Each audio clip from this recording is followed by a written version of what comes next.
What I want to do now is answer some frequently asked questions about compression. These are frequently asked questions that I get, as well as questions that I got when I reached out on social media and told people I was doing this course. These are some of the questions I got back. Some of these questions I'll be answering more in depth and go into more detail in my more advanced compression course I'm doing called Audio Engineering All About Compression. But let's get into this. So, the first question: what's the best compressor for vocals? There isn't a best compressor for vocals because all vocals are different and all compressors are different. You have to find the right compressor for that vocal. And the more you use compressors, the more you'll come familiar with them and find one that you like.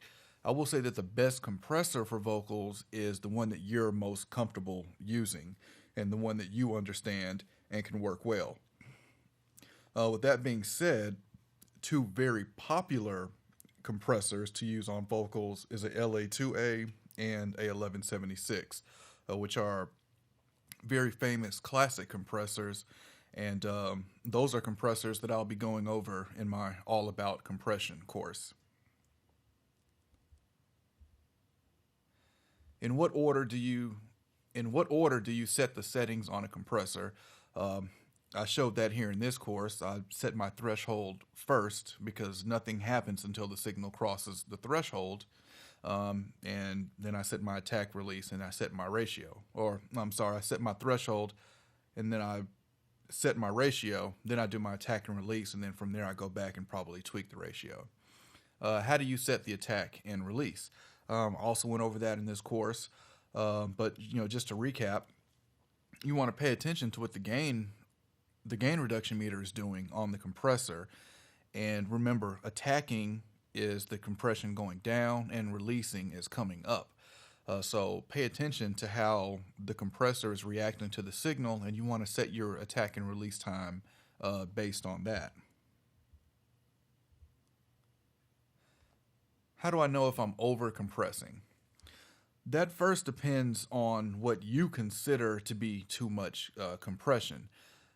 When I'm setting a compressor, once I start to hear too much of the compression, once you start to hear the signal being turned down too much, to me, that's over compression, and I'll start to back off, usually backing off or increasing the threshold at that point to get less compression. Uh, in general terms, when you're compressing, a lot of times you don't want to hear compression. When I'm compressing a vocal, I don't want to hear the compressor working.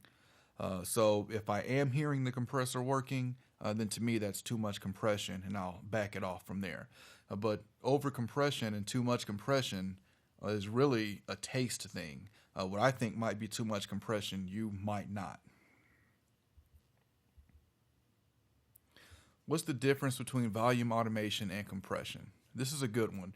Volume automation, for those who don't know, if you see the consoles with the moving faders moving by themselves, that's automation. So in the software, we can, let's say, if we have a fader at zero, we can write automation for that volume to go down to zero and then go down to not zero. Let me take that back a little bit. The fader at unity gain will be at zero. You can write automation to tell it to, let's say, turn up as far as it can go, turn down as far as it can go, and then come back to zero. That's called automation. Automation is basically telling the fader or parameters in your DAW what to do, and it does it on its own. So with volume automation, automating the volume, you can take the fader and manipulate it by turning it up or down. With that, with compression, because remember, compression turns down loud parts and it brings up soft parts.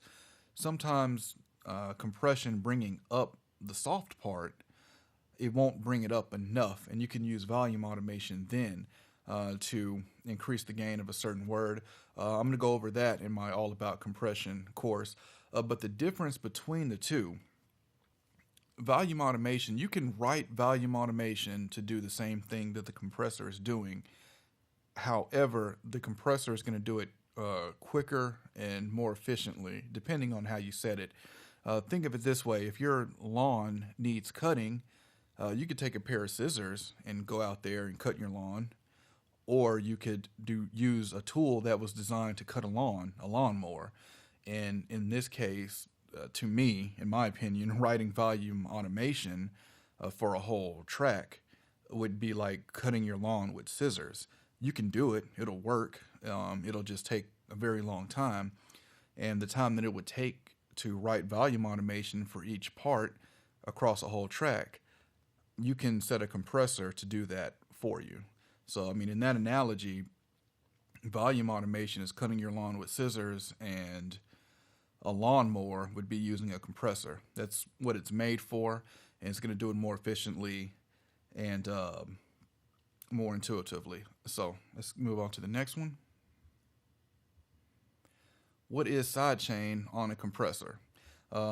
This is another one that I'm going into on my All About Compression course. But you have two types of side chains on a compressor. You have an internal side chain and an external side chain. The internal side chain is normally a high pass filter.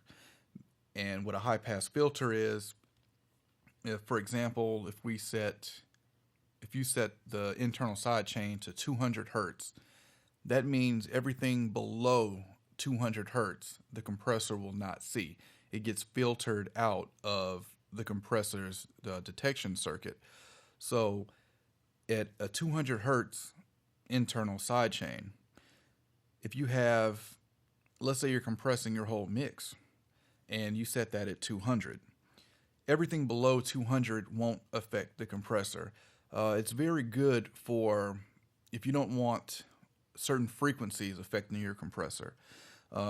In a mix, I like to use an internal side chain set to around 200, maybe 250, maybe 65, just depending on the song. But I don't want the low end to drive the compression because low end would be the first thing the compressor sees. If you look at a spectrometer for your song, a lot of times your low end is going to be higher than the other frequencies, and that's because low frequencies are very strong. So the internal side chain is good for removing frequencies that you don't want to trigger compression.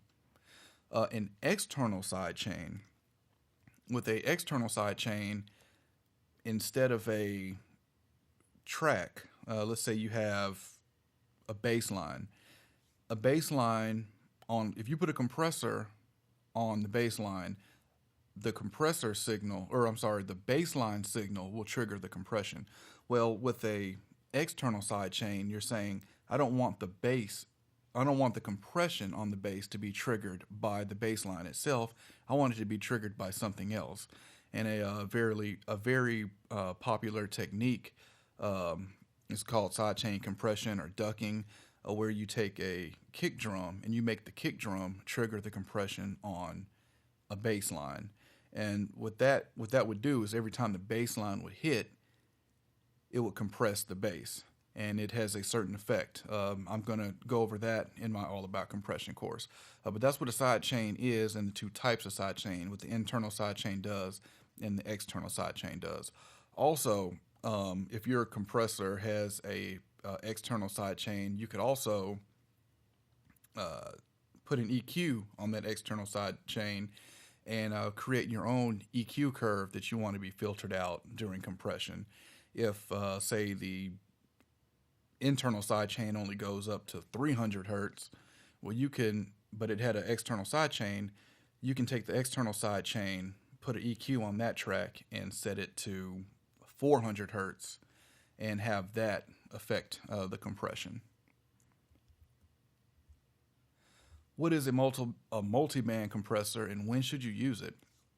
A multi-band compressor, they normally come in either 2 bands, 3 bands, or 4 bands. I haven't seen a multi-band compressor more than 4 bands. Actually, I take that back. Waves makes a multi-band compressor called a C6, which I'm pretty sure is 6 bands. What a multi-band compressor is, it's a compressor with multiple bands, meaning you can split the frequency up. If you're familiar with bands in an EQ, the same thing is applied to a compressor. So let's just take, for example, a 3-band multi-band compressor. With a 3-band compressor, you may have one band be 20 hertz to 200 hertz.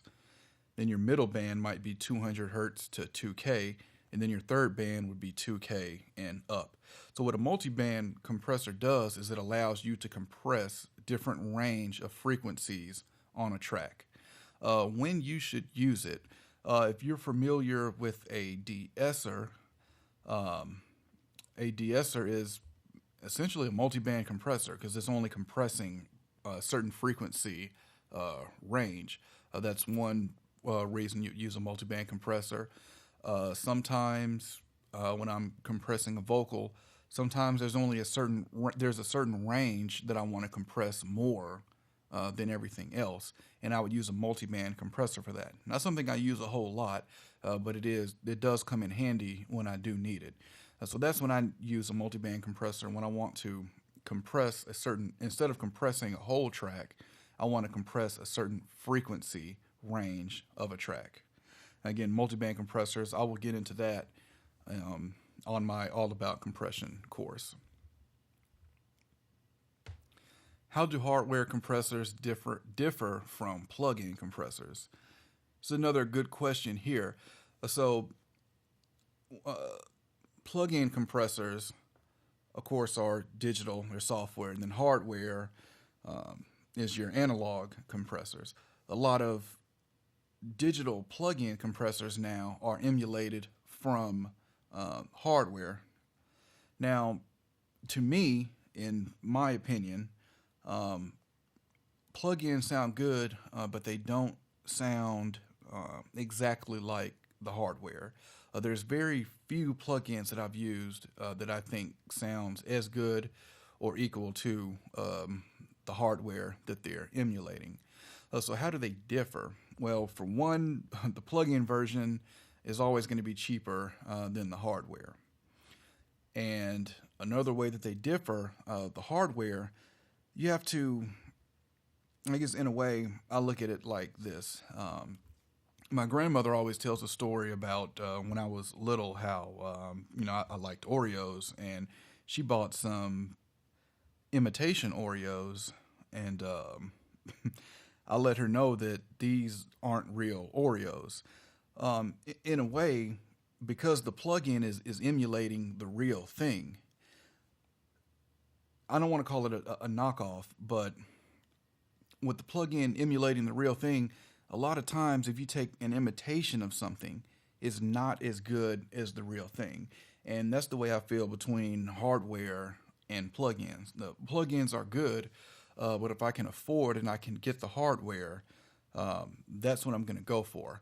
Even though, it may be a little bit better, in this industry, we all want to put our best forward. And if we can do a little bit better to get our best out there, that's what I'm going to go for.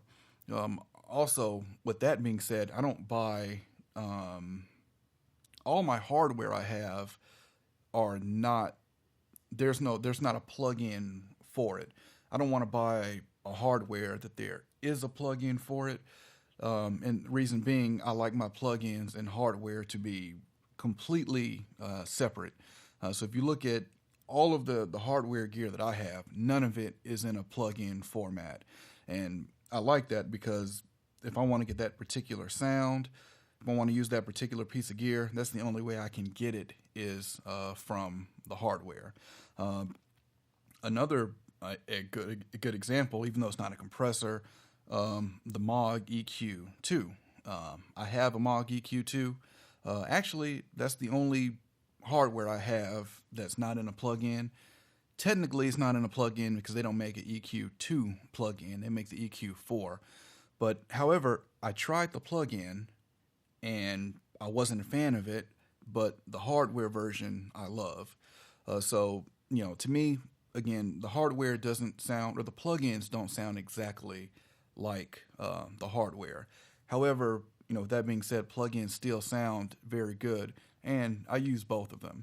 But that's my take on the difference between the hardware and the plugin.